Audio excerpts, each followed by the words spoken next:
When I saw the first trailer for Mika and the Witch's Mountain, the first comparison that popped into my head was Studio Ghibli's Kiki's Delivery Service.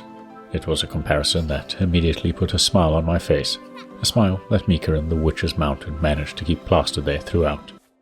When precocious and slightly know-it-all preteen witch Mika is sent to study in Miss Oligari's witch school, her attitude earns her a swift and literal kick off the mountaintop the school is located on. If she wants in, she's going to have to fly her way back to the top of Mount Guan on her own.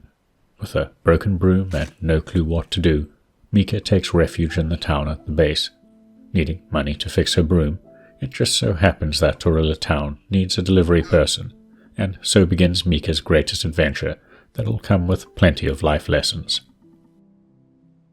A charming and whimsical experience, Mika and the Witch's Mountain is best described as a cozy, open island delivery adventure game. You'll be spending all your time exploring the island, mostly on the back of your broom, while delivering parcels for the people of Torilla Town. While the tangible reward is new brooms that help you fly higher and faster, the real reward is the time spent with the game's colourful and memorable cast. The characterization and writing is by far the game's biggest strength. From the short-fused Mika herself, to the father trying to help his son fly from the nest, to the kindly craftsman that takes you in after your little fall, the game is home to wonderful characters and writing that manages to create distinct personalities for each villager within a short playtime. More than that, it manages to get you invested in their mini-story arcs, making the prospect of each delivery something you look forward to. As a bonus, delivering the various bits and bobs asked of you is also incredibly fun thanks to a simplistic but empowering flight system. At first, you can only deliver one item at a time, but as you get new brooms, the number of items you can hold at one time increases, in addition to the top speed and how high it can go. Reaching the tippy top of the island will only come later in the game, but getting there is part of the fun. The island is home to many wind tunnels and updrafts that will boost your speed or give you that significant horizontal momentum to reach a house on a distant cliff. It's also just so much fun to drift around the island, or drop from the top of it to slowly glide your way down, searching for secrets and optional side deliveries. Flying is mechanically simple. You just jump on your broom and away you go.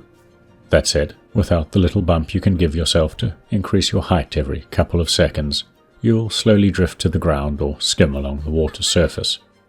But once you get used to chaining those bumps, along with using the wind tunnels around the island, the laid-back fun factor takes a jump through the proverbial roof, mainly because it's just such a calming experience based on freedom of movement.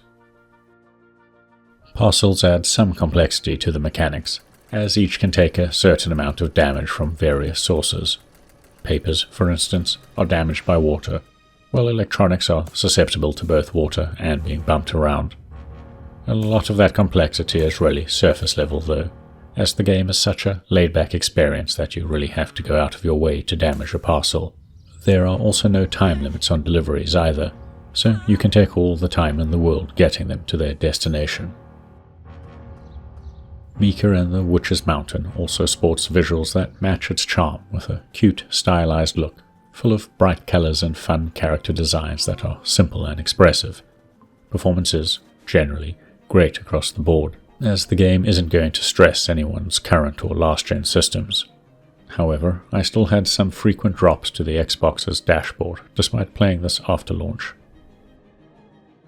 To conclude, if you like cozy, laid-back games with colourful characters and great, heartfelt writing, then Mika and the Witch's Mountain should be on your watch list. It's not going to challenge you in any way, but it will entertain throughout, leaving a warm, fuzzy feeling in your stomach along with the sense of time well spent in its captivating fantasy world. If you've got this far, please consider giving the video a like and maybe subscribing to our channel as it helps us grow.